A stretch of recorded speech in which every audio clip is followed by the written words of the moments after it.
Protocol case number 25-20560. United States of America versus Michelle Brannon. Good afternoon, Your Honor. Sarah Cohen appearing on behalf of the United States. Good afternoon. Your Honor, I'd like to introduce myself. I'm John Rogers, appearing for Michelle Brannon. All right, thank you. And ma'am, if you could give us your name, please. Yes, sir, Your Honor. It's Michelle Brannon, sir. All right, thank you. And before we go any further, I need to advise you of certain rights that you have.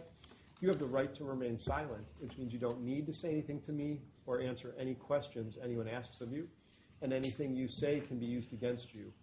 Do you understand that? Yes, sir, Your Honor. All right. You also have the right to the assistance of an attorney at all critical stages of your case, including any time you're in court and any time authorities question you. Do you understand that? Yes, sir, Your Honor. All right. And first, I think we're going to be taking care of the arraignment on the indictment. I have your signed acknowledgement of the indictment, indicating that you understand that in count 1, you're charged with conspiracy to commit forced labor, and that as to that charge, if you were to either plead guilty or be convicted, you would face up to 20 years in prison and or a fine of up to $250,000. Next, in each counts 2 through 7, you're charged with forced labor. And as to each and every one of those charges, if you were to either plead guilty or be convicted, you would face up to 20 years in prison and or a fine of up to $250,000. And then lastly, in count 10, you're charged with conspiracy to commit money laundering. And as to that charge, if you were to either plead guilty or be convicted, you'd face up to 20 years in prison and or a fine of up to $500,000 or twice the value of the properties involved in the money laundering transactions. Also, if you were to be convicted of more than one count, you could face consecutive sentences, which means one sentence on top of another instead of them running at the same time. Do you understand all of those charges and the potential penalties, ma'am? Yes, sir, Your Honor. All right, thank you. And Mr. Rogers, your client waives formal reading of the indictment? Yes, sir. We enter a plea of not guilty. All right, thank you. Then I will enter a not guilty plea on your behalf, Ms. Brannon. And now we need to take up the issue of bond or detention. That's correct, Your Honor. The government has moved for detention in this matter. Okay. And this is the date and time scheduled for the detention hearing. All right. Then I'll first hear a factual proffer from the government and then factual response from the defense, and then each side can present argument. Your Honor, may the government confirm that the court has received the brief that was filed in this matter? Yes, I read both the government's submissions as well as the defense submissions. Thank you, Your Honor. If I may, I'm going to start with a brief introduction, and then I will move into the factual presentation. As this court is aware, Congress requires that a presumption of detention be applied to the defendant who was charged with forced labor. As the Sixth Circuit stated in United States v. Stone, the presumption reflects Congress's substantive judgment that particular classes of offenders should ordinarily be detained prior to trial. The statutory presumption helps victims of forced labor recover safely and securely from their physical and emotional harm and from their trauma. And Congress was right that leaders of forced labor crimes are particularly dangerous defendants, as proven by Michelle Brannon's behavior for 11 years. Michelle Brannon was the Lieutenant General of David Taylor's brutal regime. According to the evidence, she literally is a serial sadist who engaged in physical and psychological torture. Behind the locked doors of call centers in Michigan, Missouri, Florida, and Texas, Brannon was the enforcer of every order and every punishment. Forced unpaid labor, denial of sleep, denial of food, denial of medical care, physical assaults, and threats of violence. For 11 years across 4 states around the country, she terrorized victims of JMMI and KOGGC. Victims who have escaped her and David Taylor, defendant number 1, have described their fear of her and the trauma she has caused them. As evidenced by just a sampling of her orders to her victims, such a depraved and dangerous defendant should not be released into the community. For example, at 5:31 a.m., Michelle Brannon sent a text message to several members of KOGGC, specifically the media team, including victim number 3 in the indictment, stating, "Media team, no going to sleep until the mosaic video is done!" Exclamation point. On another day, 7:10 a.m. in the morning, Brannon, unhappy with the manner in which a worker was soliciting donations, sent a text stating, "Did you rebuke him for this?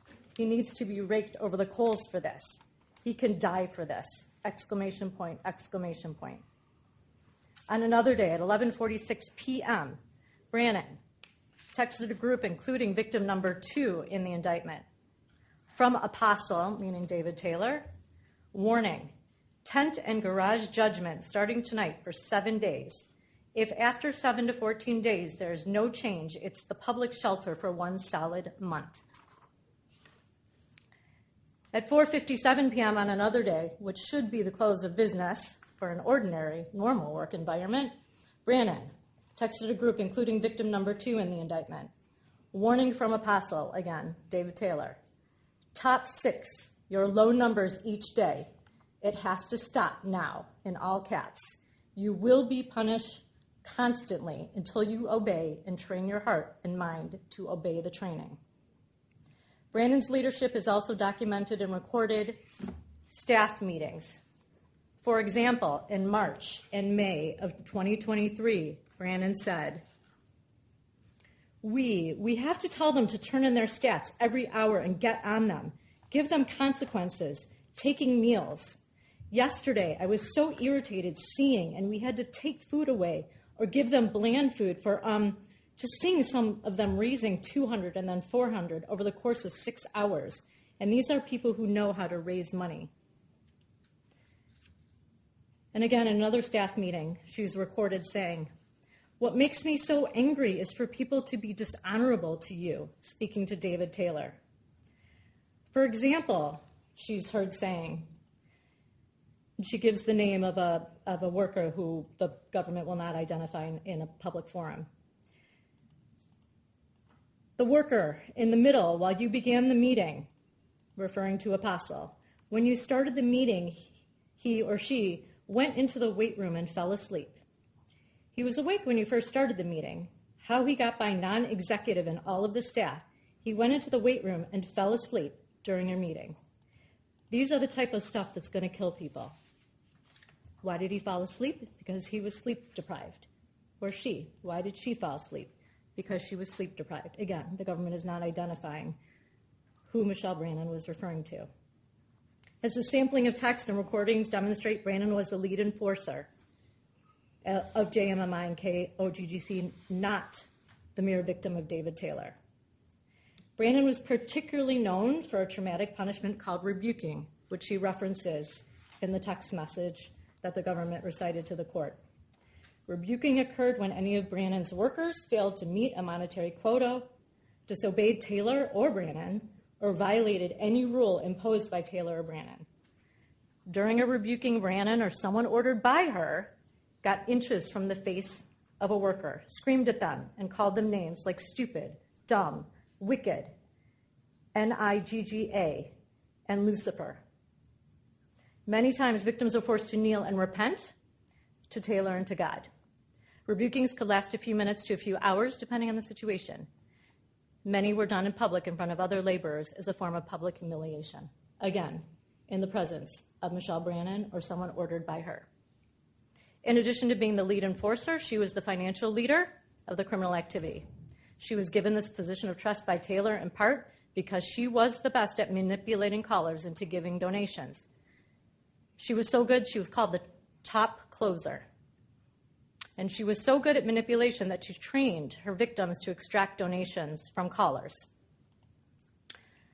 In addition to being a manipulator, she is a liar, even to court officers, as the government detailed in the brief. She lied to pretrial services in Tampa when she was arrested. She was arrested with approximately 57 workers in the mansion in Tampa. When she was interviewed, she said she lived with her son and 6 coworkers. That is a blatant lie. She also lied to pretrial services when she stated 2 of the workers were living with her in Tampa were her employers. That is not true. She is the employer. David Taylor being defendant number 1 employer, Michelle Brannon being defendant number 2 employer. Because she's been leading JMMI and KOGGC with Taylor for so long, she is unable to live a life devoid of KOGGC work and workers. As a best-selling author and expert in leadership wrote, life is work and work is life. They are inextricably intertwined when you are a leader like Michelle Brannon. This is why there is no appropriate bond address or bond conditions for her. Releasing her on bond with the condition that she has no contact with witnesses or victims is literally impossible for her to comply with, Your Honor. She will continue the only life she knows, which as a KOGGC worker manipulated by Taylor and Brannon said during a Sunday broadcast recently, quote, "We're in a war. We're in a war and it's time for you to decide if you're a warrior or not." Releasing her, 2 members of KOGGC and JMMI who have not yet come forward is like releasing the lieutenant general of a war back into battle. I will explain how this is so with each of the bond proposals submitted in the brief filed by the defense and also as requested by Brannon. First, I will go through the names identified at times in the defense brief and at times by Michelle Brannon. For the record, Your Honor, the government elected not to put these names in a public filing, but of course for oral argument, I'm going to refer to them by name. The first suggested contact is Ms. Kirsten Jones. She's also known as Kia Jones. The evidence has shown that Taylor has entrusted Kia Jones with carrying out punishments since at least 2021, as the following text message demonstrates. At 10:21 p.m., Taylor texted to a victim, "Michelle and Kia, make them all stand and tell them if the punishment of 4 a.m. don't work, and I'm going to make it worser and worser. They are going to get their beds out of my house and sleep in the garage. Everyone piled in there. This ruthless boot camp is going to get worse and worse until they do what we are telling them. There will be only soup, bread, and water for the degenerates every day, nothing else." Jones' significant and continuing role in the organization has been confirmed by a recent interview of a victim who came forward after the execution of the search warrants and Jones' own statements and actions recently. She has been on the Sunday broadcasts asking for donations at the conclusion of the service. Those broadcasts are continuing, and she remains an integral part of those broadcasts. She also is posting on social media. There are a number of examples, Your Honor, so I will just point out a couple of them and why she is a wholly inappropriate contact for Michelle Brannon. This was on September 21st. "Hallelujah, we serve a mighty God.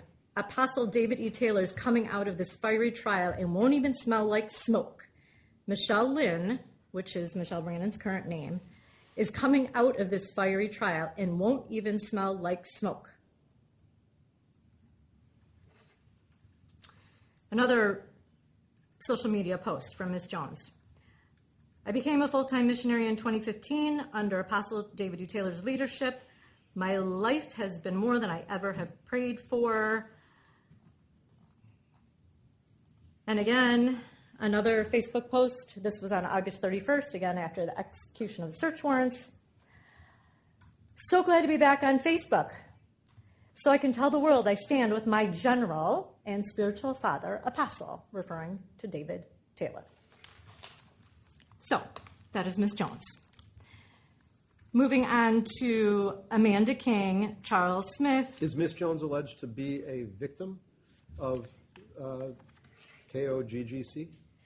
Your Honor, the government's position is that every single person who works for KOGGC or JMMI is a victim.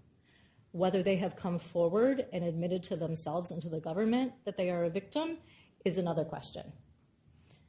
But yes, everyone who works there is a victim of David Taylor and Michelle Brannon. And where are they now, these 50, however Ms. many? Jones is right here, Your Honor.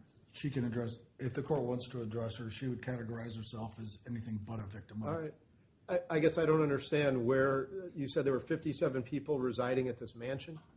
That is And correct, it's Your the Honor. government's term. You called it a mansion. Is it a real mansion Yes, in a residential community? yes. Is there barbed wire and guards around the mansion that would prevent anyone there from leaving of their own free will? No one is allowed to leave the organization of their own free will without the permission of Michelle Brannon and David Taylor, Your Honor. These people are here today because the government executed a search warrant at that address and released all of the people in the organization. Some people chose to be here and support Michelle Brannon. And one of those individuals is Ms. Jones, but as demonstrated by the evidence and by her Facebook posts, she is entrusted and has been entrusted with carrying out some of the punishments within the organization. So she is not an appropriate person for Michelle Brannon to have contact with. That is not how we ensure the safety and security of the other victims who are attempting to heal from their psychological and physical trauma. Have any of those other victims seen medical providers and have medical records documenting any sort of physical harm or otherwise? Your Honor, I'm not going to get into the details of victims' medical records. I don't think that's appropriate in a public forum. I'm not asking you for names. I can represent, Your Honor, that the government has corroborated with substantial information the victim accounts of physical assaults.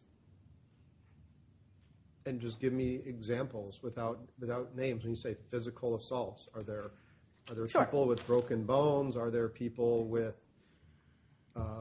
knocked out teeth? Are there people who are emaciated from not having nutrition?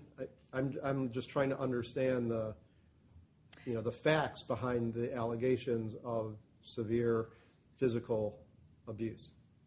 Your Honor, to be clear, the government has alleged psychological and physical abuse, sleep deprivation, food deprivation, denial of medical care, denial of contact with the outside world, the forced labor carried on in a number of different ways, not just mere physical abuse. But I'll give you an example because it relates to another person that Michelle Brannon has proposed to live with, and that's Mr. Joseph Bush.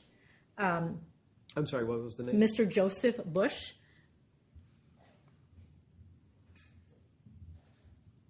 The government has information from a witness that Joseph Bush was witnessed by a number of other victims physically assaulting a male member at the direction of Michelle Brannon. I'm simply giving one example, Your Honor. Again, this is Michelle Brannon's proposal of an individual that she should have contact with when she is on bond. This is an individual, again, that the government has evidence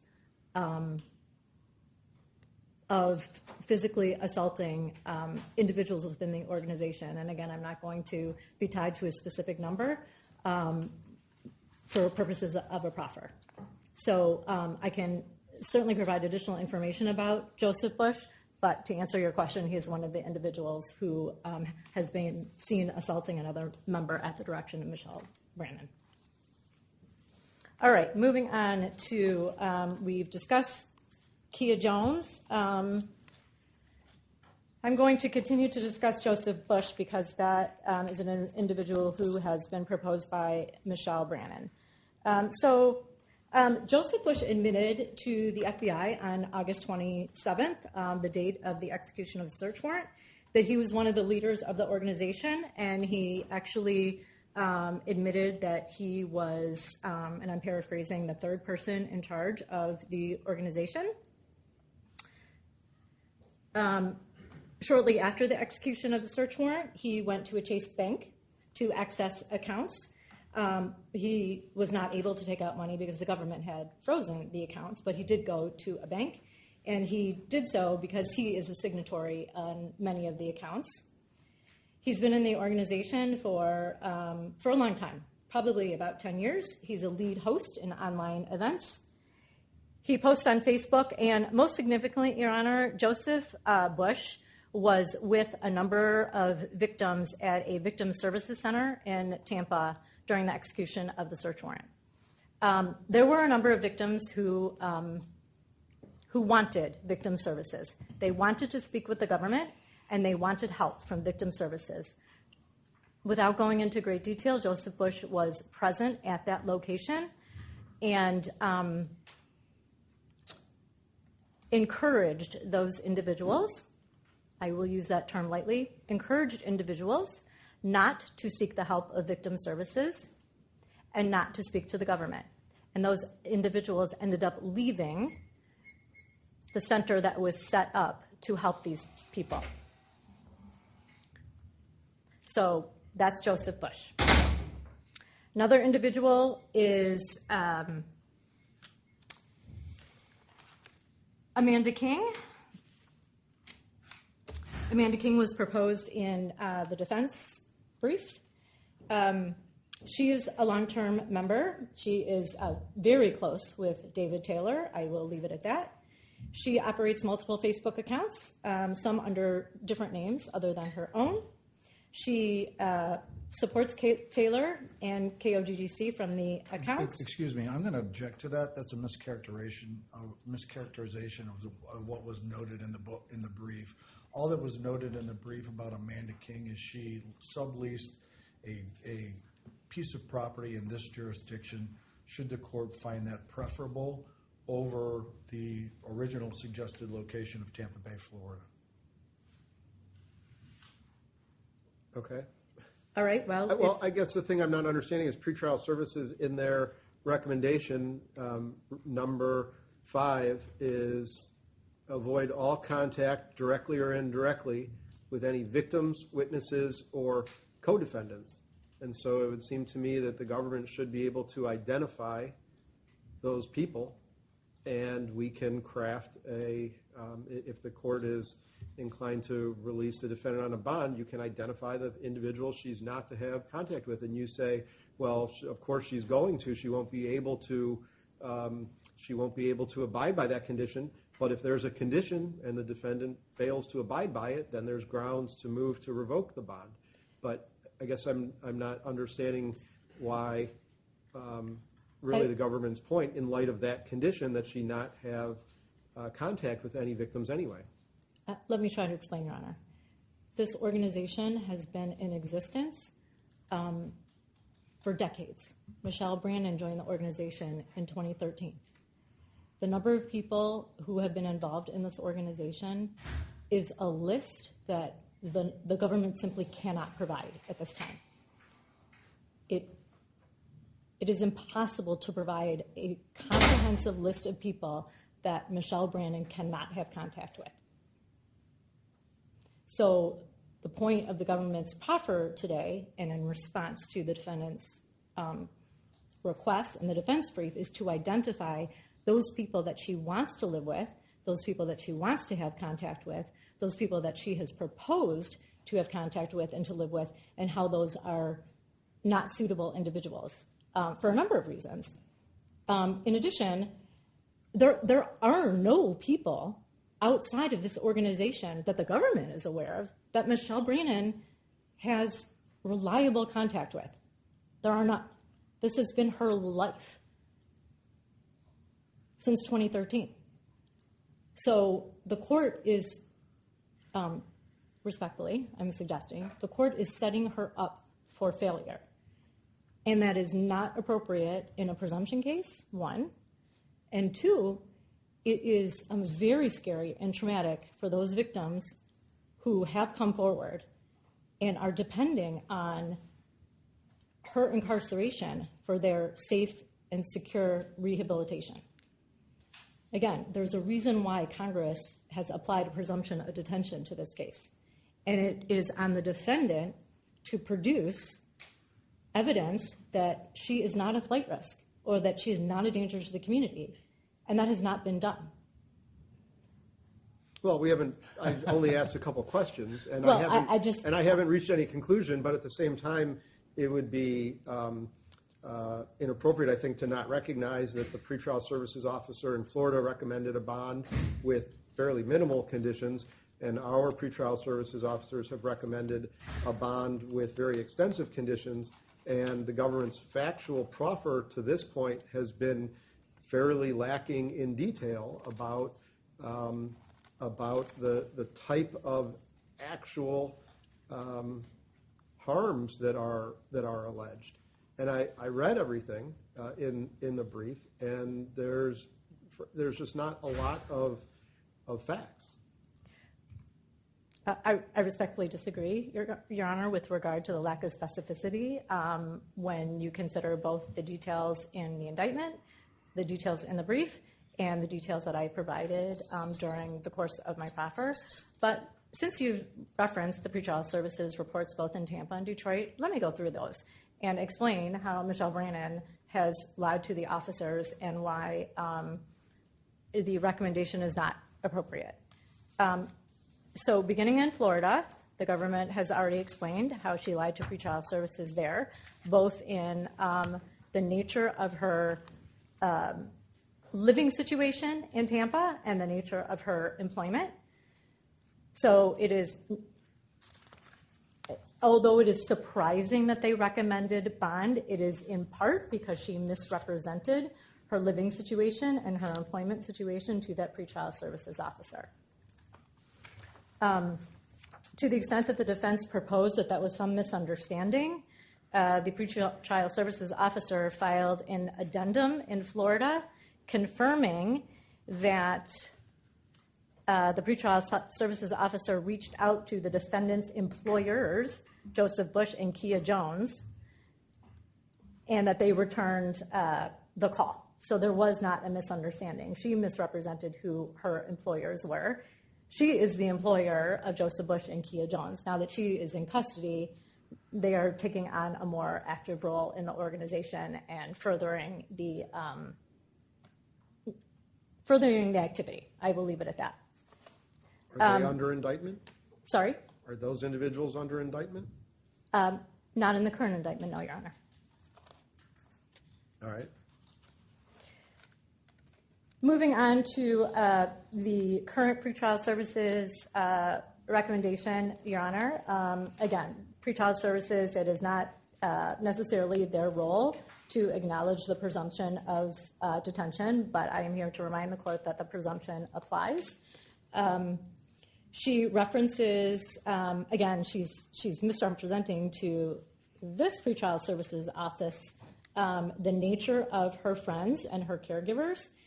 She references Ms. Kia Jones and Mr. Joseph Bush. At no time does she tell pretrial services that they are members of the organization, and not just members, but that they actively carry out punishments to victims and that they are continuing to be not only involved in the organization, but asking for donations to the organization. She does not tell pretrial services that. She requests, moving on, she requests that she live either in the Tampa mansion or an address in Northville, Michigan, but she fails to explain to pretrial services, of course, that the residence in Tampa where she was arrested was a forced labor call center that was the subject of the execution of a search warrant. And she doesn't know this, but I'm here to represent to the court that that property is now in the process of being seized by the government, so it is not an appropriate place for anyone to be residing. For Your Honor, I object at this point in time to another misrepresentation to the court. I represented to this pretrial services officer these very allegations that have been blamed to my client. You'll have a chance to share your side. Yes, sir, I'm sorry. That's okay. So specifically, Your Honor, the government has filed a lis pendens against the mansion. So it is not locked by the government, and technically someone could go in and reside there if they wish. Well, who's residing there right at the moment? Anybody? There are individuals there, and thank you for asking, Your Honor, because I was just going to get to that. There are individuals who are residing there, and that is a concern in the neighborhood. The neighbors do not want people associated with this organization residing in that mansion. It is an affluent neighborhood, and the neighbors are very concerned about people who are coming and going. Again, I don't want to publicly identify him, but there is I will call him a victim/witness who is currently residing there. And law enforcement has observed this individual coming in and out at various times of the day and driving a car to and from the residence. So again, this is not an appropriate place for her to be residing. The address in Northville, a number of concerns about that address, Your Honor. First, it is a rental property. Michelle Brannon has no income. Her only income came from KOGGC. So the question becomes, who is going to pay for that rent? The government submits to the court that donors to the organization will be paying that rent, and that is not an appropriate place of bond for her.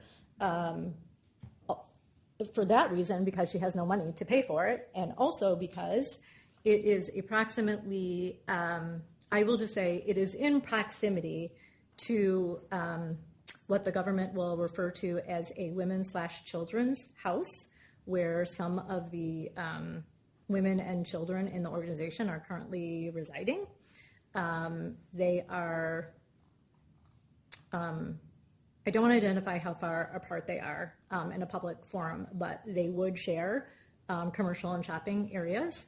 So it is not an appropriate place for Michelle Brannon to be living. That would be very frightening for the people in the community. And again, there's no information as regarding how she would pay the rent and the utilities, et cetera. There is another individual also who is proposed by the name of Charles Smith.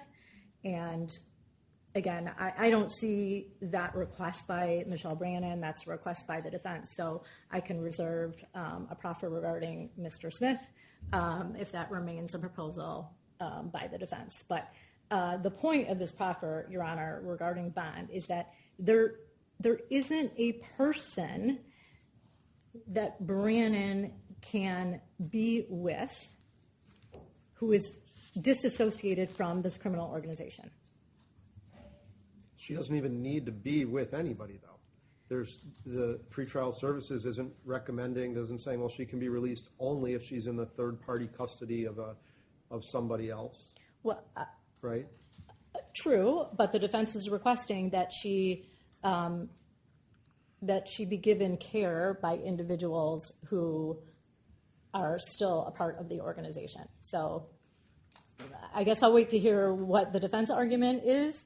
But again, with regard to several conditions of bond, Your Honor, even if the court were inclined to let her live alone at some house that she has no ties to and has never had ties to before in this community, again, as the government pointed out in its brief, the only tie that she has to Michigan is her criminal activity. She has no legitimate ties to this community whatsoever. The ties that she's creating are ties to her criminal activity, period. So even if she were to live alone, where would that be, one? And two, the bond conditions that would be imposed are impossible for her to comply with. Literally impossible. She knows no one outside of the organization. She will have contact. She needs money. She needs food. She needs people to assist her. And there is no one who will do that except people in the organization who are either witnesses or victims to her criminal activity, to David Taylor's criminal activity, and to perhaps other leaders in the organization. Okay. So I have other information to provide, but I understand that I have been talking for quite some time. And if the defense would like to clarify what their proposal is for bond, then I would like to reserve time to respond to their proposal. Okay. All right. I guess the floor is yours. Go ahead. Your Honor, I was a little confused. I thought what the court asked from us initially was only to speak to the issues of statutory considerations with respect to bond, not preemptively argue about potential hypothetical, theoretical government violations of a proposed bond that is yet to be ordered by the court. So I can take as much time as Ms. Cohen did arguing factually and disagreeing with her facts, but I thought your direction to both of us was to simply deal with the issue of bond itself and the law and the statutory considerations therein. So that's where I'd like to start. Thank you, first of all, by recognizing that 2 independent pretrial services reports took a look at the indictment and all the theory and conjecture put in the indictment, all the theory and conjecture and lumping of Ms. Brannon with another individual and alleged violations of non-charged potential co-defendants in this case, and section that out to look at the statutory considerations, which are very simple, and the court's well aware of them. The Bail Reform Act, Section 18 U.S.C. 3142, does presumptively require that I produce a burden, I have the burden of production to satisfy the court as to the issue of release, but the government retains the burden of persuasion, citing U.S. v. Mercedes, which you've already reviewed, and I won't get into. That burden is very simple. My obligation is to produce evidence that she doesn't pose a danger to the community or doesn't pose a risk of flight. What the government fails to brief in the 65 pages that you reviewed was that they seized her passport, and they're in possession of that. They allege she has access to financial assets, which they've seized, accounts which they've seized. So the only assets that she has with respect to continued assets is about $2,200. So there's not a lot of money there, and the government has her passport. With respect to the danger to the community, the government always takes this position and has taken it in this case that she's a danger to the community, but Congress itself set forth, even in presumptive cases like this, specific crimes that they're more concerned with as opposed to others. Generally speaking, those are crimes of terrorism, crimes that involve minors as victims, controlled substances offenses, like the one the gentleman who received bond earlier was charged with, firearm cases, and explosive cases. None of those are forced labor cases. What Ms. Cohen did is she explained her theory of prosecution in great detail, which sounded like argument to me. The government's always very arrogant in their approach to their evidence in their case in these pretrial detention hearing cases.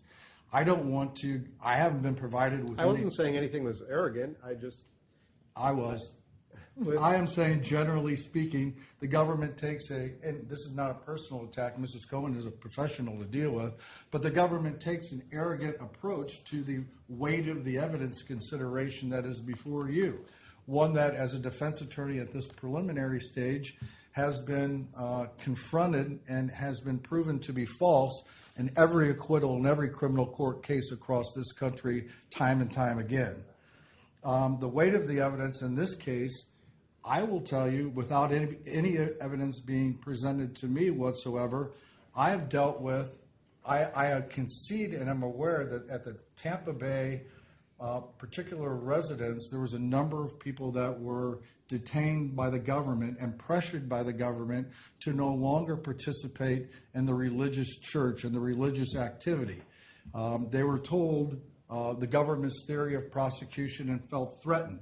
Many of those individuals have fled. Many of those individuals are defense witnesses. Many of those individuals have scattered across the country in fear of being rounded up and treated heavy-handedly by the government as they were treated during the arrest of Ms. Brannon in this particular case. And many of them will provide, and I have interviewed some of them already, their willingness and continued desire to continue to exercise their First Amendment constitutionally protected right to worship. So I will not speak to that in great length or get on that soapbox, but I will take that up. This is an opportunity to challenge the categorization of all of these victims. My understanding is there's only 8 or 9 individuals that are claiming to be victims in this case, and I agree with your characterization. And the people that I've talked to, there has not been any evidence presented to me from my point of view that one of them received any physical harm that caused them to do any particular thing, as in report to an emergency room and or complain of being injured in a serious physical way.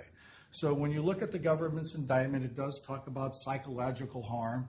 There were no walls around any of these call centers.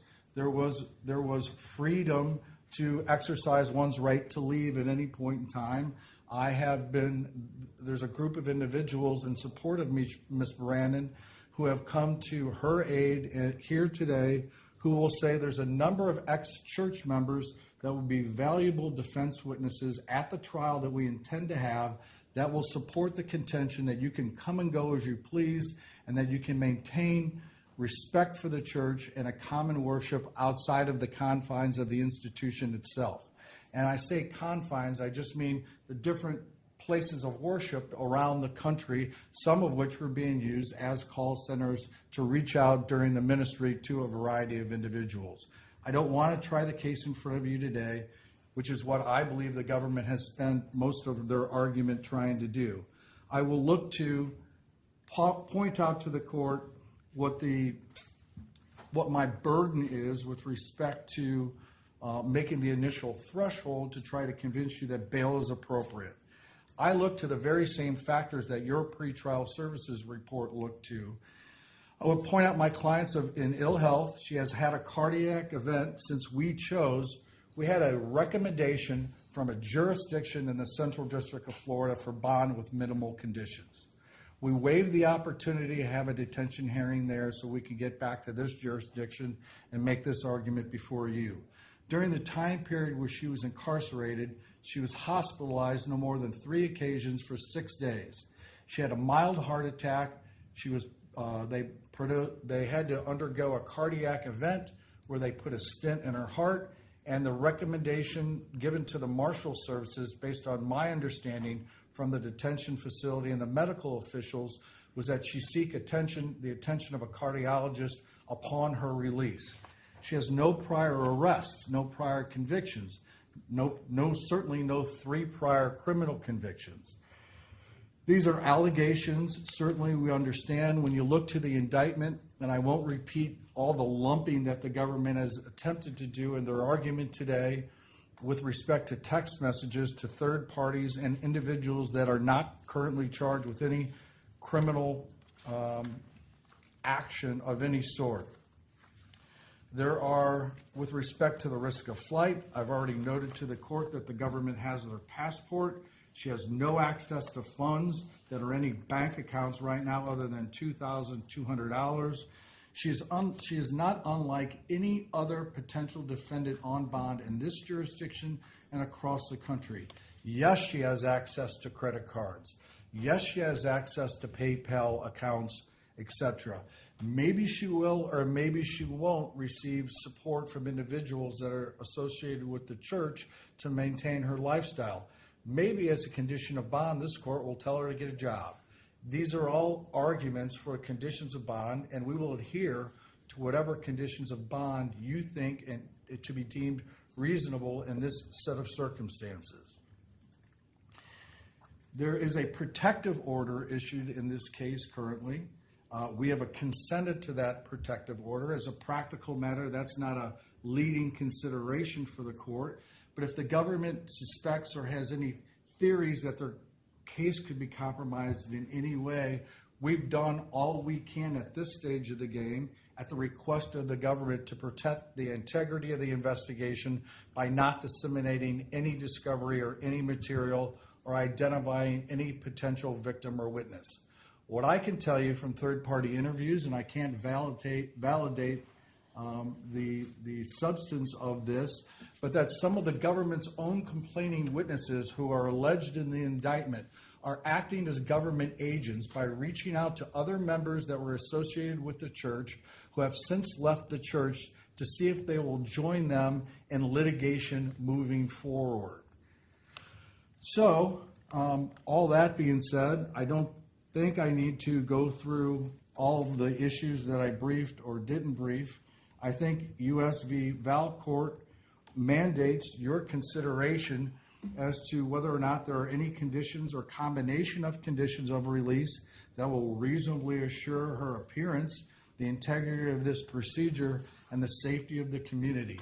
A potential neighbor that doesn't want someone living next to them in a viably rented home where no one else will reside is not a valid reason to deny bail. So which home are you talking about when you say that? The one in Northville? The one in off of 7 Mile in Michigan.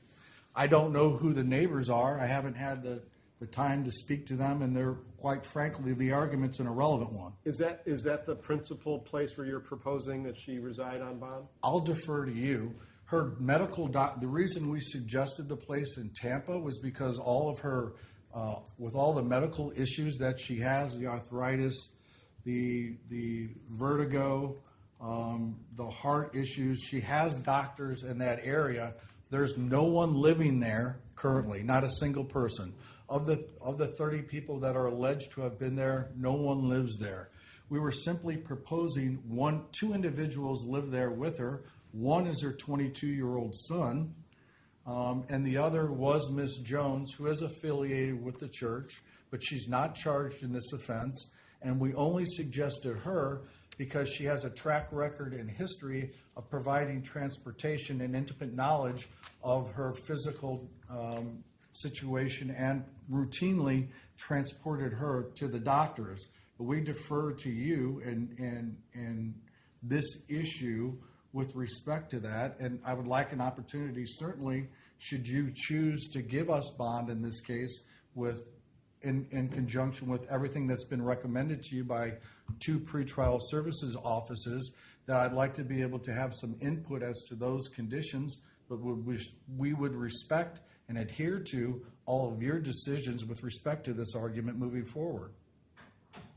All right. All right, anything else? No, sir. All right, Ms. Conga, you can go ahead. Thank you, Your Honor. There are a number of facts that need to be corrected. Adriana Didel will be speaking with regard to access to assets because the defense's representation is incorrect. And I will let her do that in a moment. With regard to the defense's representation that there was no place locked or surrounded by a fence, that is incorrect. The principal call center for the last several years was located in Houston, Texas. It was a former hotel, Your Honor. David Taylor bought the former hotel. He converted it into a call center. He moved his workers there, not all of them, but many of them. It's surrounded by a locked fence. There was an armed security guard, and no one came or went from that former hotel. No one. When the FBI executed a search warrant in Houston, Texas at that call center, they had to enter in part through the roof for their own safety because it was that heavily armed and that heavily secured by a fence. So the representation that people could just come and go as they please. You say that heavily armed. There were people with firearms, guards? There was at least one armed security guard, Your Honor, who was. You said heavily armed, as if it's like some sort of army base with machine gun turrets all over the place. I didn't mean to suggest that, Your Honor. That's the suggestion when you say it's heavily armed. I will clarify. And was this how often was this defendant at that Houston location? Ever? I don't want to disclose that information right now, Your Honor. Suffice it to say that as a leader in the organization, David Taylor allowed her to stay in the very nice mansion in Tampa. It was a luxurious property for Michelle Brannon, not for the laborers and workers who live there, but for Michelle Brannon it was. And so that's where she was allowed to take residence because she was number 2. She didn't stay at the hotel, which wasn't as nice. The other workers and other victims stayed at the hotel, which was surrounded by a fence and an armed guard. And no one could leave, get medical care, get food, see their families, or do anything without the permission of David Taylor or Michelle Brannon in that location. So that representation is just inaccurate. So, again, in any trafficking scheme, Your Honor, you have victims who have wide-ranging reactions to their physical and psychological abuse.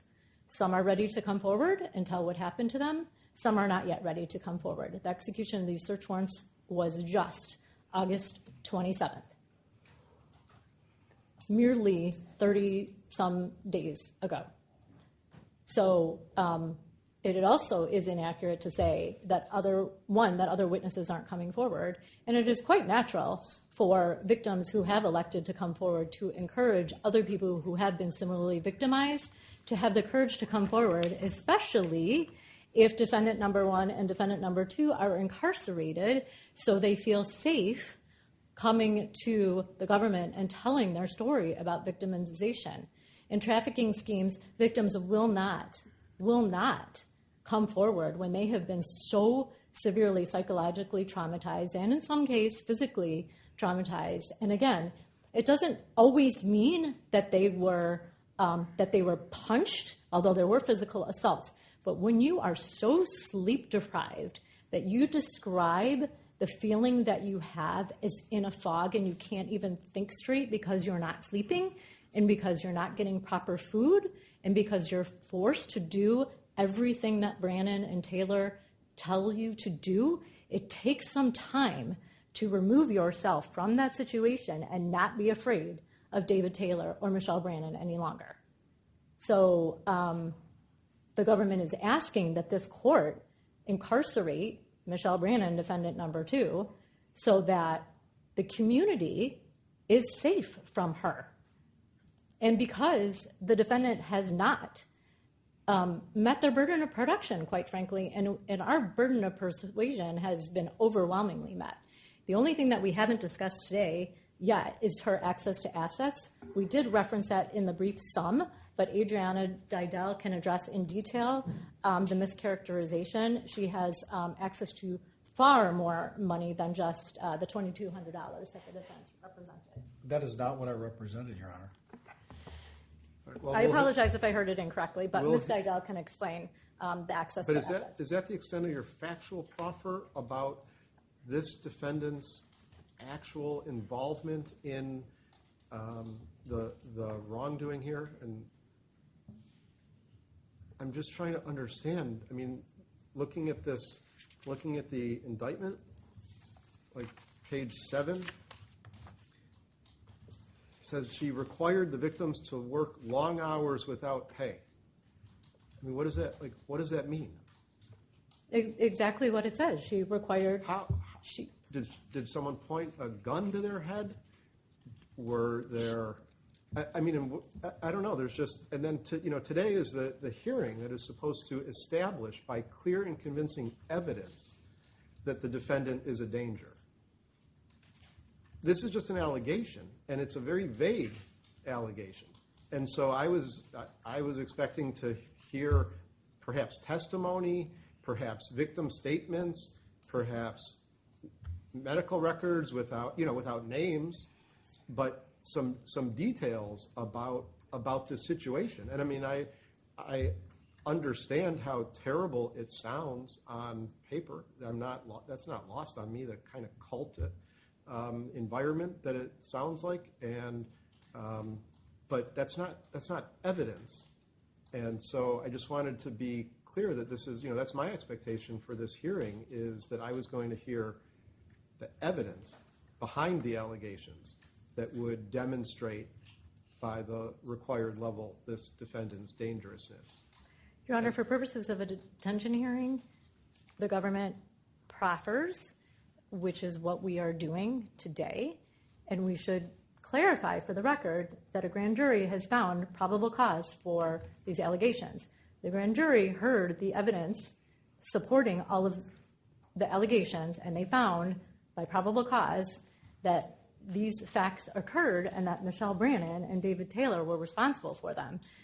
This forum is not the place to try the case, and it is certainly not the place to bring victims who have been traumatized by Michelle Brannon and David Taylor to hear that this court might be releasing her. I'm not saying to bring the victims here to testify live. I'm saying to proffer facts that you have heard from the victims about their alleged experiences and to provide details to the court, and so the court has the full picture of. I have no idea how many people are at these call centers in Texas. All I know is you said there's 57 people at in the Tampa location. I have no idea where they are right now. I have no idea what any of them say about the defendant. Apparently, there are a handful of them here today, right here in this courtroom, supporting the defendant. And I don't know if the government is contending that each and every one of them is a victim and they just don't realize it. I don't know. I don't know any of that. Maybe they are. I'm not foreclosing the possibility that sometimes I think, like in domestic situations, there's often a victim and that person doesn't realize it. But I'd need to know the facts to be able to assess and make a decision about whether there's any place where she could be and not pose a real danger to anybody. Your Honor, there is a presumption of detention in this case. The burden then switches to the defense to produce evidence that she is not a danger to the community or a risk of flight. They have not done so, especially when the court will allow Ms. Didell to speak to the assets that Michelle Brannon has. Only if they produce evidence that she is no danger or no risk of flight does the burden then switch to the government to persuade you that she is. The burden on the defendant at that stage is relatively light, and a defendant with zero criminal history can proffer the fact that they have zero criminal history. She's 50-some years old, I believe, so she's lived 50-some years without incurring any criminal history whatsoever. That alone, I think, is sufficient to rebut the presumption, and then the presumption still remains as a consideration for the court, I understand, but it's just, I don't know, the standard that applies is clear and convincing evidence, and so I'm just being upfront about, what I'm looking for to understand what this defendant's actual danger is or isn't, and I haven't made any decision. Your Honor, she has no criminal record in part because she's been in this organization as a leader since 2013. That's over 12 years that she's been in the organization, engaged in brutal criminal activity that is just now being charged. So the fact that she has no criminal history really is not as significant as it might be in another case. Here, it is not significant. I don't mean to be dismissive of her lack of criminal record prior to I shouldn't say 2013. She joined the organization prior to 2013, but she became a real leader in 2013. So, she's for 12 years, she's been engaged in sophisticated money laundering and a sophisticated scheme of forced labor where she's depriving people of sleep and food and medical care and contact with their family, and they take away their phones so that they cannot communicate with family. So if they want to leave, they have no way to reach their family and say, I am being forced to work here, I cannot leave, please help me, please call the police. They cannot do that because their phones are taken away. So there is no way for these people to communicate with family and reach out for help. And if they don't comply with an order, they are further sleep deprived, they are, the food is taken away, and they are rebuked, and sometimes they are shoved in a garage in Florida with no air conditioning until David Taylor and Michelle Brannon decide that they have suffered enough and can come out of a garage in Tampa and come back to raising money for the organization so that Michelle Brannon and David Taylor can live a life of luxury. This is not a church. This is not a church that benefits a community in any way that a legitimate church benefits a community. This church is not a church. It is a forced labor scheme and a money laundering scheme where people were victimized for decades, and they were kept behind a fence in Texas after David Taylor bought that property. They were kept in a mansion in Florida. And what's the tie between this defendant and the Texas place? How do I know that she even knew about it or had anything to do with it?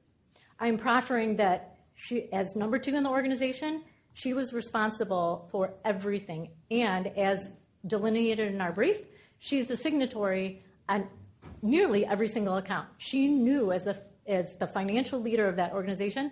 David Taylor wasn't really the financial leader. Michelle Brannon was the financial leader. She knew how every single penny was spent in that organization. She kept track of every single thing that was bought and every single thing that was spent. And she and David Taylor talked about every property, every gift for women, every transportation of a woman to David Taylor, every gift to a woman that David Taylor wanted to be with. Michelle Brannon knew about every single penny. And I'm not going to try this case during the course of a detention hearing, and I'm not going to describe in this forum. I'm not going to describe in this forum all of the government's evidence because this isn't a trial. This is a detention hearing. And the purpose here is to persuade you and to persuade any court that the presumption of detention is properly applied here because of all of the factors that we delineated in our brief. And I can go through them again, but the penalties that she's facing alone, Your Honor, gives her significant incentive to flee, a significant incentive to flee. And again, that's delineated in our brief. There's a base offense level, and the government went into great detail the guidelines that apply to her. So if you're not currently satisfied with the detail of the facts, we can go through each one of the factors and explain how forced labor in and of itself, we're not even talking about the money laundering, the forced labor carries such a significant penalty that it gives her an incentive to flee. But I do want to give Ms. Dydell an opportunity to describe for the court the assets that Brannon has access to, because that is significant and part of the reason why this defendant should be detained. Ms. Dydell. All right, go ahead. Thank you, Your Honor. As this court is aware, the government must only show by preponderance of the evidence that the defendant creates a risk of flight. And in this case, that is just the slightest tipping of the scale. As this court knows, this case that we can easily show that. Michelle Brannon. I'm going to object to a second prosecutor making the same arguments as the first one. It's not the same. This is going to focus on just the financial aspect. That's correct, Your Honor. Michelle Brannon was a signatory on every single one. Have you seized the accounts? We have seized 5 bank accounts. We seized the funds that were in those accounts on the date that the seizure warrants were executed. Okay. Are there any other accounts that have not been seized? Your Honor, there are. There is the government has a warrant to seize Bitcoin, which we have not yet located. Ms. Brannon has access to a Coinbase account. Theoretically, she has access to Bitcoin of at least $35,000. As of yesterday, when we checked, that Bitcoin is still available. Okay, but she's not going to go very far in $35,000. And I object to the term of theoretically. This is a fact. This should be a factual hearing where facts are proffered to this court. It is a fact that the church has a Bitcoin account with approximately $35,000 of currently valued Bitcoin in it. It is still available on the blockchain as of yesterday. Okay, but that's not going to, like I said, that's not going to get her very far. The organization is continuing to hold Sunday services. At the end of every Who's holding the Sunday services when she's been in custody for the last? Other individuals who are involved in the organization. At the end of every service. Which is protected by the First Amendment to the United States Constitution. It's called freedom of religion. Again, it's just... I have not finished my thought. So if I could have an opportunity to finish my thought, maybe you will understand where I'm going with this. Okay, go ahead. At the end of every service, they ask for money. That money has traditionally been solicited through Cash App, PayPal, Venmo. Those are the exact sources of the funds that went into the church's bank accounts. Michelle Brannon has Cash App, Venmo, and PayPal accounts still in her name. She has the church, members of the community who provide payments can provide payments to these accounts, which could provide a significant amount of assets for her and with which she could flee. In addition, this organization does not use only traditional means of holding their assets. As the government's brief shows, starting at page 19 and continuing on page 20, there were significant other assets not outside of financial institutions that were recovered when the search warrants were executed, including significant amounts of jewelry, gold bars, gold and silver coins. There are additional vehicles. There are potentially other assets out there that are at locations that the government has not yet searched that are available. As we have proffered, Ms. Brannon knows where all of the financial activity of this organization, where all of the assets are, and because she controlled the financial activity. Okay. And for those reasons, I think that she has access to assets as well. And I should add, other individuals which have been proffered as potential individuals she could reside with have received significant money wires to their accounts. And those individuals also have received significant funds from the KOGGC organization. Anyone that she is in contact with within this organization could easily get funds which she would have access to. Okay. And for these reasons, I think she is a significant risk of flight. All right. Thank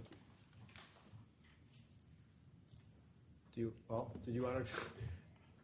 I wasn't exactly sure how was that just a break in your portion of the proffer, and did you want defense to have an opportunity to address just the financial aspect at this point? I leave that to the court. Well, I'm not sure what I thought you had finished, and then Ms. Didell was going to wrap up on the finance side, and then you stood back up, so I wasn't sure what else you had to proffer. I do have two other things that at this time I want to clarify for the court. First of all, the court asked a question about Michelle Brannon's presence at the Houston location that was behind defense. She did have her own room at the Houston location, although she was located in Tampa at the time of the execution of the search warrants.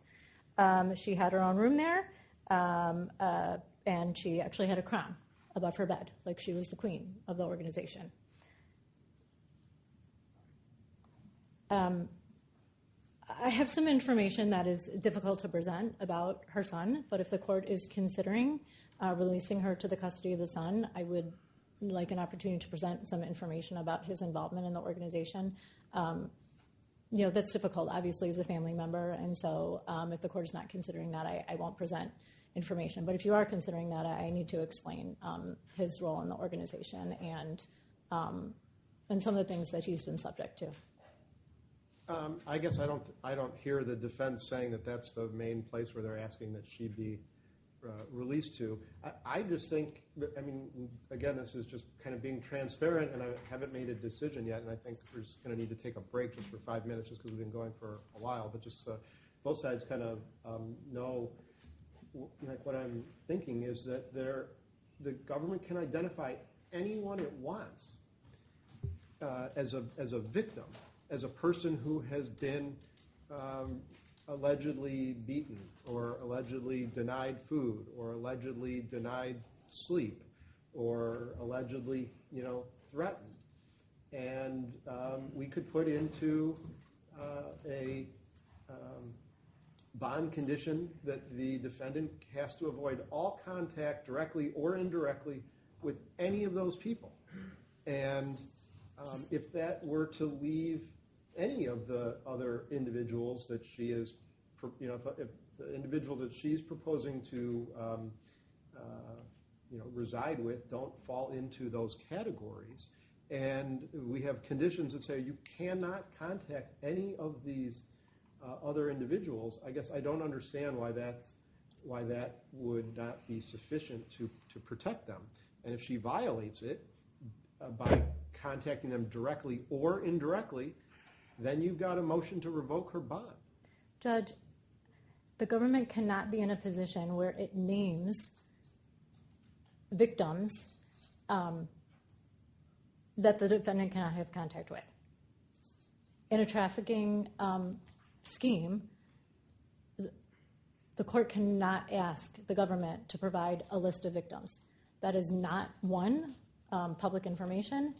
Two, it is by its nature an incomplete list. Yes, there are 8 specific victims that the grand jury knows about and returned an indictment, substantive counts regarding those 8 victims. But as evidenced by the indictment and by the brief, there are many, many, many more victims of Michelle Brannon. Many more. Again, some who've come forward and are not ready to release their name, and other people who are considering coming forward. So you're asking the government to do something that it cannot do. It cannot. And the alternative is to release her to the community. I mean, that is just not a viable alternative, and that is not the way the statutory presumption works. The statutory presumption applies to this defendant who has been charged with forced labor, and she's a particularly dangerous individual because of the nature of the scheme and because victims take time to come forward and to feel safe enough and secure enough to come forward because they've been terrorized by Michelle Brannon and terrorized by David Taylor. And in detention hearings, we do not bring trafficking victims in front of the public to testify regarding their experiences. I mean, yes, a trial will come if Michelle Brannon doesn't plead guilty, where that will be the time where they will have to come forward and they will have to face the defendant and tell their story. But they do not have to do that in a detention hearing. And the government is not going to do that to these people and re-traumatize them again. Some of them can't even tell their stories in full yet because they are suffering from such post-traumatic stress disorder that they are unable to fully tell all of the details, just like any victim. They start telling some of the experiences and they need additional time and additional therapy to come forward with additional detail, and that's how traumatized some of these victims are. So Michelle Brannon needs to stay in prison until her guilt or innocence is proven. And at that time, at a trial or by way of a guilty plea, the government will present its witnesses either in private to Michelle Brannon and her defense attorney or in a public forum at a trial. And then a trial jury will decide whether those victims have given enough detail regarding their abuse to convict her. But at this time in a detention hearing, the allegations in the indictment and in the brief and the proffer by the government are more than sufficient to establish that every factor under the Bail Reform Act supports the presumption of detention in this case. And this court should allow every victim of Michelle Brannon and David Taylor's terrible, terrible regime to recover and to be allowed sufficient time to process what has happened to them since their release on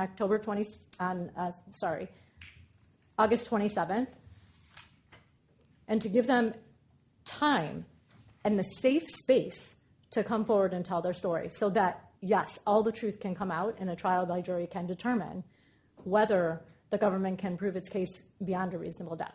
But at this time, we have certainly proven by probable cause before a grand jury the allegations in every paragraph of the indictment.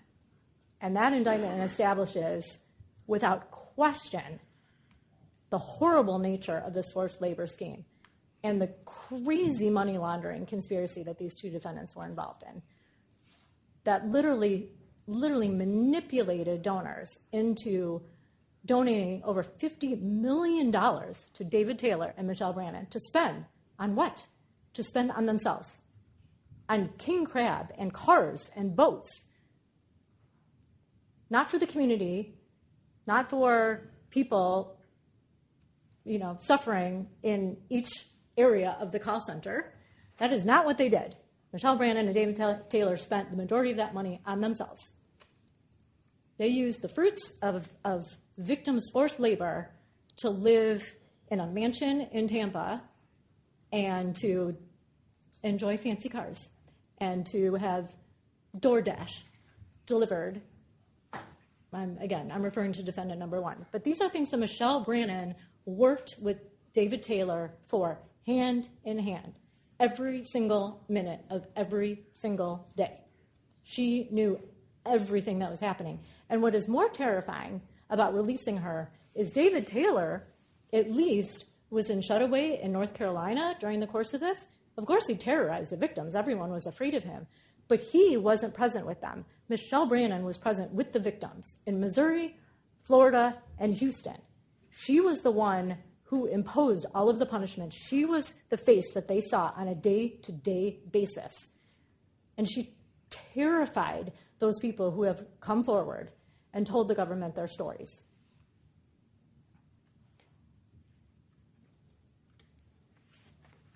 All right. Anything else before I give? No, Your Honor, thank you. Okay, you can go ahead. It's a very unusual detention hearing, Your Honor, based on my experience, where the government simply regurgitates their theory of prosecution without producing proffered factual information to the court. I've never been a part of a detention hearing in my career where the government has refused to respond to the court and disclose specific facts, which is their burden to do based on the law that mandates the way you decide this case. You've already identified the law. You have quoted Strickland. You have quoted the law as set forth in Mercedes, which is the presumption has been met, according to your comments, with at least respect to the danger to the society based on our criminal history. I will not get into all the other information because I don't need to repeat the very same thing 13 different times as the government has done here today. With respect to risk of flight, there's no passport. There are theoretical church assets that she may or may not have access to, but this court is deemed to rely on facts which have been included in two pretrial services report. There's an indictment that lists a series of assets, two of which my client has an association with.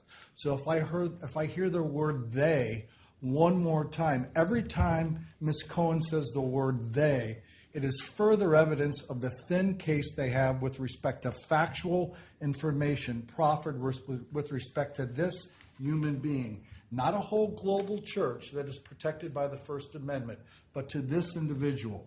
So once the burden is made, United States v. Strickland clearly says, although the defendant's burden of production is not heavy, he must introduce at least some evidence.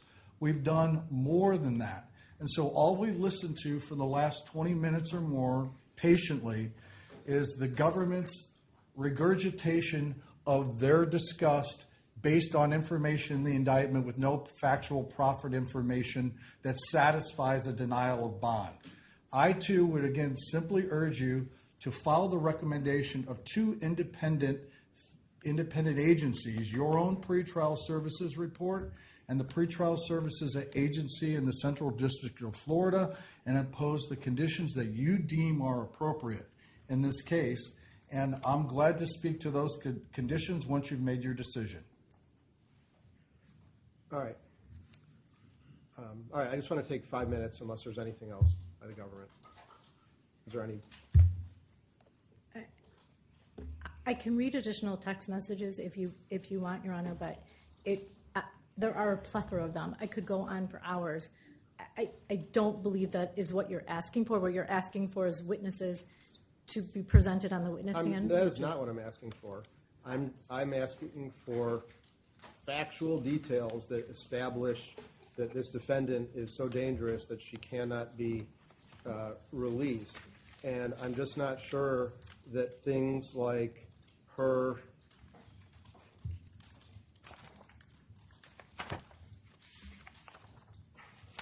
one second. So you're, That her in paragraph 47, that she told victims if they leave, they would be met with divine judgment in the form of physical harm and eternal damnation.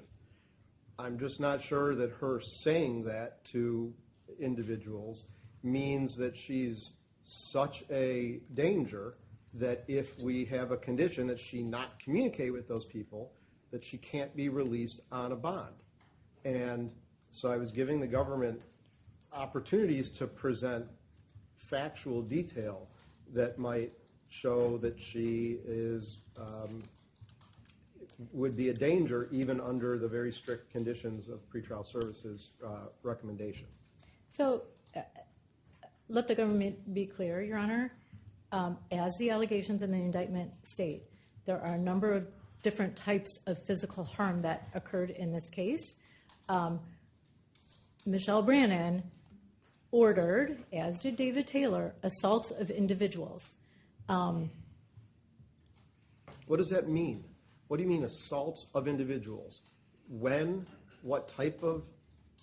Where? What are the? When you say assaults, because it also talked about getting in their face and humiliating them and screaming, and not obviously that's terrible if that happened. That doesn't necessarily mean that if she's on like house arrest somewhere and not communicating with any of those people, that she'd still be a danger. And I just haven't heard the factual details, I think, that would rise to the level of clear and convincing evidence. Well, it is the government's proffer, Your Honor, that victims in the indictment were either physically assaulted or witnessed the physical assaults of other people in the organization. All right. That will be their testimony, and that is what was heard by the grand jury. But those witnesses and those victims are not going to come to a detention hearing. Again, I wasn't asking for them to be here. I was asking for details. And to say that a person will say that somebody was assaulted, that doesn't give me a lot of detail. Doesn't tell me when, doesn't tell me exactly what happened, doesn't tell me what her involvement was. So, I mean, we've been long enough. So the court is governed by the Bail Reform Act, which provides that the defendant in federal criminal cases typically is to be released on bond. That's the default in typical cases. However, in certain cases where the charges are involved the most serious type of allegations, there is a presumption that instead of bond, the defendant should be detained. It is just a presumption, though, and the defendant has an opportunity to rebut it by proffering evidence about his or her background or other aspects of his or her life that would rebut the presumption. And if the defendant does that, the presumption still exists as a consideration for the court, but then the court moves through all of the factors. And so here, clearly, the presumption applies because the indictment stands for probable cause that their defendant violated these statutes. The forced labor one giving rise to the presumption, and so it applies. So then the court turns to the whether the defendant presented evidence to rebut the presumption. I think she did, just in not having any criminal history in 50-some years, rebuts the presumption in and of itself. In terms of being a risk of non-appearance, I gave the government every opportunity to highlight some other significant avenues of monies that she has ready access to that she could use to flee, and the government really wasn't able to do that. It sounds like the government has already seized all or most all of her accounts. And as the government indicated, it had already started pursuing liens on the properties. And the one account that the government said she did have, the crypto account, which frankly is kind of concerning because that can be difficult to trace, I think, and that. But the government admitted it had $35,000 in it. And so I think that also is a proffer by the defendant that there's not a, in terms of risk of non-appearance, that rebuts the presumption that she would be a risk of non-appearance. So then going through the factors, the first factor is the nature and circumstances of the offense charged, including whether it's a crime of violence or some of the other ones don't apply, but certainly the crime of violence would apply in terms of just the charges. The nature of the charges are very alarming. It's very clear that as the government has portrayed this, I would agree, this does not describe a church in the common sense in terms of an entity that seeks to do good for the community and raise money for those in need. It seems much more like a cult. I think that would be a fair term for the description in the indictment. But those are only allegations, and so the court has to bear that in mind. And so the first factor, it does weigh in favor of detention. The second factor is the weight of the evidence against the defendant, not in terms of her guilt or innocence in the case. She's presumed innocent in the case, but the weight of the evidence that she is a danger and would be a danger if on bond. And I think that's just really where the government falls short, is that I just don't have any sense as to why she would pose such a danger if released on bond with these conditions that she not be involved in communicating with any of these people. And I never was asking, just to be clear, for anyone's name, any victim's name, or to put to victim blame or anything like that. But the details are what is required to show that she would be dangerous even with these conditions. And when you look at the indictment and you look at the comments of the government counsel here today, it was all just extremely vague and about what her involvement was and how she would continue to pose a danger. And so I think the weight of the evidence of the defendant being a danger if on bond favors release. I think also the weight of the evidence of her being a risk of non-appearance if on bond favors release for many of the same reasons I indicated. Her assets have already been seized, and to the extent that she has the potential to get future assets from this kind of ongoing operation, number one, I think that's kind of speculative, but number two, I think we can fashion bond conditions. Again, if she's not allowed to communicate with these people, there should be an ability to greatly restrict that kind of concern. She can be on other kind of conditions that would ameliorate concerns about risk of non-appearance. And so I just don't see her passport's been taken. There's been no proffer about her having family overseas or things like that. The third factor is the history and characteristics of the defendant. And really, all we have is the allegations in the indictment that about her history and characteristics. And if they hold true, they are certainly very alarming. Anyone that would be involved in any way in treating people the way that is alleged in this indictment is reprehensible. But they're only allegations. And so, and again, that's why we have this opportunity for the government to present greater detail about what makes this defendant dangerous. And again, I point to just her lack of criminal history. She has some family. I know the government had indicated maybe a concern about some of her family, and that's fine if there's some, as I said all along, if there's some particular individuals that she would not be safe to be in communication with, we can address that. I think we can address that in any number of ways that also respects those individuals as victims and don't necessarily have to identify them by name. But I just think that the government's factual proffer has just really not risen to the level that's needed to sustain its very high burden. It's a very high burden to show by clear and convincing evidence that there's no conditions of bond that could reasonably assure the community's safety. And I just don't think that the government met it here. It is a lower burden to show that she would pose a risk of non-appearance, so much so that no conditions of bond could address that. And again, for the reasons I indicated, I don't think the government has met that burden either. The last factor is, would the defendant's release on bond pose a danger to any particular person? I think certainly that could be true, and that's why I've indicated that I'm willing to consider any reasonable way that the government can tailor these conditions to not just minimize, but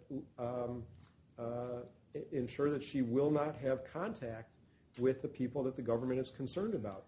And I think that the fact that there are some of her individuals here that the government would maybe characterize as victims, but who are sitting here and have traveled here to support her, show that there is at least some level of disconnect between all of these 57 people in terms of who she really should not be permitted to have any contact with whatsoever, and others with whom she could have contact with and still not be an unreasonable danger to the community at large or to those people.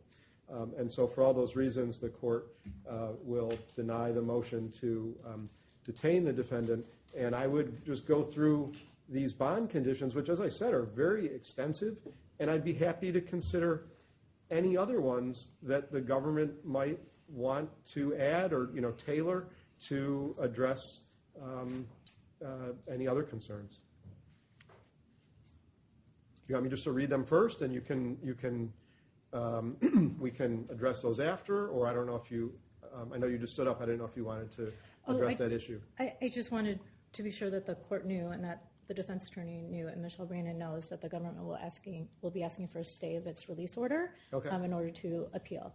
So the government at this time will not be presenting a list to the court as indicated prior. That would not be appropriate, and it is literally impossible to do. So I would just leave it at that. The court can impose the conditions that it's going to impose, and the government will ask for a stay and appeal the order. All right. Your Honor, and the defense objects to that request. The government had every opportunity to assemble a document, file it under seal, be specific. They've been sitting on a 2.5+ year investigation. They know who these individuals are. The stay of this proceeding is an undue punishment to my client and this court's very decision. We waived a reserved detention hearing. She's had a heart attack while she's been in custody in Florida. The government's well aware of the accuracy of that. So any potential stay is to the detriment of her physical health and well-being moving forward. And so we object to that at this time. All right. And I'm sorry, I should have indicated also, I do think that her physical health is a valid consideration for the court. I think that it's, frankly, I'm much more focused on what I view as the adequacy of the factual presentation, although I think that is an additional consideration. It was on my mind, so I just mentioned that. But I will grant the government's motion for a stay.